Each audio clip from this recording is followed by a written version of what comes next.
Squarespace has a built-in portfolio page feature that makes it easy to showcase your work professionally. Step-by-step guide. Log into your Squarespace account and open your website dashboard. In the home menu, click Pages, click the plus icon next to Main Navigation, or Not Linked if you don't want it in the main menu. From the menu, select Portfolio. Choose a layout style, grid, stacked, slideshow, etc., and click Start Editing. Give your portfolio page a name, e.g., Portfolio, Work, or Projects. Adding projects, click plus Add Project.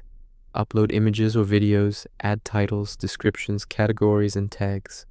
Customize each project page with additional content. Customization tips. Click the gear icon next to the page to change the URL, SEO settings, or layout. Use categories to organize your work, for example, photography, branding, web design. Enable project hover effects and adjust styling in design settings.